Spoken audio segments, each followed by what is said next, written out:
Hello प्यारे बच्चों, BSS Shankar sir Navodaya में स्वागत है।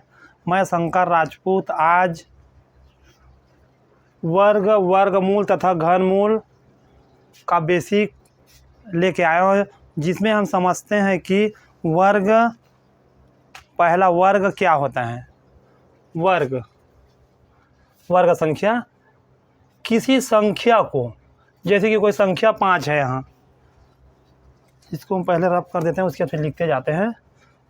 किसी संख्या को उसी संख्या से गुणा करने पर प्राप्त संख्या उस संख्या का वर्ग कहलाती है।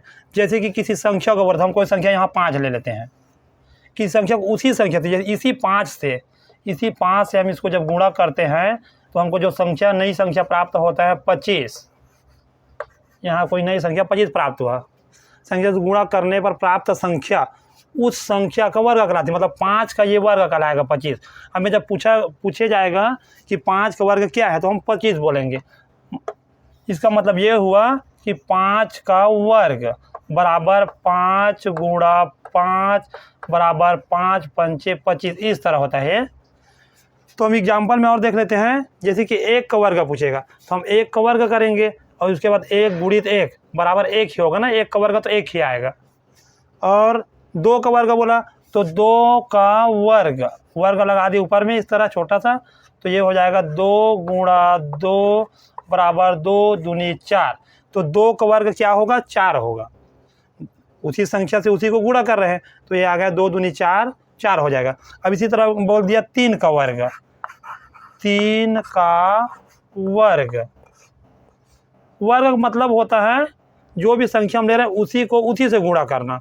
तो हो जाएगा 3 का वर्ग बराबर 3 गुणा 3 बराबर 3 गुणा 3 बराबर हो जाएगा 3 तिया 9 हो जाएगा। तो 9 जो है 3 का वर्ग है। इस तरह ये अगला हमारा है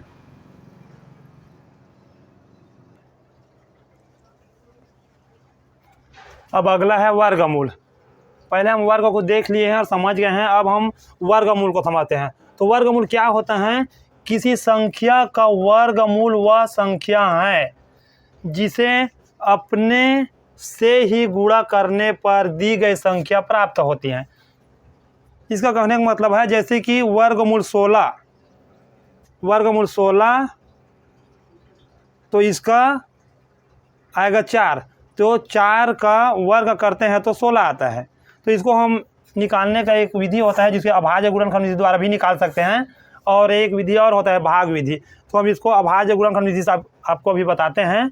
तो 16 है तो 16 को वह निकालेंगे अभाज्य गुणनखंड, 2 अट्ठे 16 और 2 चौक 8 और 2 दूनी 4। तो ये हो जाएगा आपका 2 गुणा 2 गुणा 2 गुणा 2, क्योंकि अब तो ये नहीं कटेगा ना, एक बार भले कटेगा। तो हो जाएगा, इसका जोड़ी बनाएंगे तो ये हुआ, तो हो जाएगा ये 2 गुणा 2 बराबर 4। इस तरह इसका 16 का वर्गमूल 4 आया। मतलब 4 का ये उल्टा। अगला है घन। पहले हम वर्ग और वर्गमूल को देख चुके हैं, अब घन में आ गए। तो घन क्या होता है, किसी संख्या को उसी संख्या से 2 बार गुणा करने पर प्राप्त संख्या दी गई संख्या का घन कहलाती है। जैसे कि इसका कहने का मतलब ये है, जैसे कि कोई संख्या हमारे पास 3 है, अब 3 को हम इसी से 3 को 2 बार और गुणा करेंगे। 3 तो एक तो था ही, तो 3 गुणित 3 तो हो गए 1 2 3 तो 3 हो गए। तो ये हो जाएगा 3 तिया 9, 9 तिया 27। तो प्राप्त संख्या दी गई संख्या का घन कहलाती है। तो 3 का घन कौन हो जाएगा, ये 27 हो जाएगा। इसी तरह हम 4 का घन देख लेते हैं। तो 4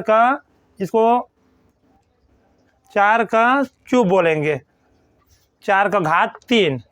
तो 4 का घात 3 का मतलब होगा 4 गुणा 3। यहाँ पर जो 3 लिखा है तो 4 को हम 3 बार गुणा करेंगे तो हो जाएगा 4 चौक 16, 16 चौक 64। तो 4 का घन आएगा 64 आएगा, 4 का घन 64 हो जाएगा। इस तरह अगर 5 का देखते हैं, 5 का घन तो 5 का घात 3, तो घात में कितना है 3, तो इसका 3 बार गुणा हो जाएगा, तो हो जाएगा 5 पंचे 25, 25 पंचे 125। तो घन का मतलब होता है उसी संख्या का उसी से 2 बार और गुणा करना। जैसे कि हमारे पास 3 है तो 3 का 2 बार और गुणा करेंगे तो ये 1 2 और हो गए, तो तीनों मिला के हो जाएगा 3 बार हो जाएगा, 3 3।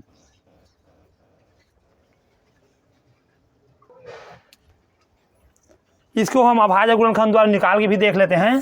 जैसे कि हम 27 लिए, तो 27 का हम अभाज्य गुणनखंड निकालेंगे तो 2 में तो नहीं कटेगा, 3 में कटेगा, तो 3 निया 27 और ये हो जाएगा 3 तिया 9 और 3 एकम 3। इस तरह ये हो जाएगा 3 गुणा 3 गुणा 3। तो इसमें क्या होगा, 3 का जोड़ी बनेगा ना, क्योंकि 3 घन मतलब 3 होता है, 3 के घात 3 है, 3 का जोड़ी बनेगा। तो क्या आ जाएगा इसका आ जाएगा 3, मतलब ये 3 का घन 27 होगा। अगर 27 का हम निकालते हैं घन मूल तो 3 आ जाएगा। इस तरह इसका निकालेंगे, अभी जब चैप्टर पढ़ेंगे तो और ज़्यादा समझ आ जाएगा आप लोगों को।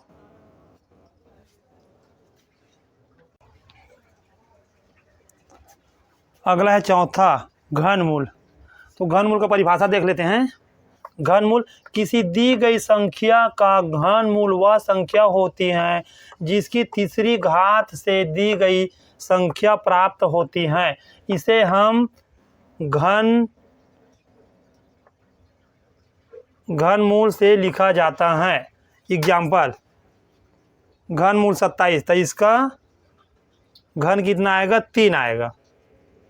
जैसे अब इसका हम अगर घन भी आपको निकाल के दिखा देते हैं, 27 का ही निकाल देते हैं ना, 27 तो आ जाएगा 3 निया 27 और 3 तिया 9 और 3 एकम 3। तो ये हो जाएगा, घन का मतलब होता है 3 बार इसका गुणा होगा, तो हो जाएगा 3 गुणा 3 गुणा 3। तो ये 3 का जोड़ी बनेगा घनमूल का मतलब, तो 1 3 आएगा बाहर। इस तरह होता है। जैसे कि यहाँ पर ऐसे हुआ है घन, अब इसी का हम तोड़े हैं ना, इसी का गुणनखंड किए हैं 1 2 3, तो गुणनखंड किए हैं, तो इसको जब बाहर निकालेंगे तो 3 का जोड़ी बन के निकलेगा, तो 1 निकलेगा। उसमें वर्गमूल में 2 का जोड़ी बन के निकलता था, तो इसका हो जाएगा 3, मतलब 27 का घनमूल 27 का 3 घन है। इसी तरह हम और देख लेते हैं, 4 का देख लेते हैं। तो ये हो जाएगा आपका 64 का कितना आएगा, तो यहाँ पर जो लिखा है 3, तो 3 का जोड़ी बनता है, यही पहचान है कि ये घनमूल है। तो 4 गुणा 4 गुणा 4, तो ये जोड़ी बन के निकलेगा तो कितना निकलेगा, 4 निकलेगा। तो घनमूल 64 का घन होगा 4। इस तरह है इसमें समझने का, थोड़ा थोड़ा इसमें अंतर होता है जो कंफ्यूज कर देता है। तो हमें इसमें अगर घनमूल पूछेगा तो 27 का घनमूल, 27 किसका घनमूल है, तो ये हो जाएगा 3 का। और अगर 64 किसका घनमूल है पूछेगा तो 4 का घनमूल हो जाएगा 64।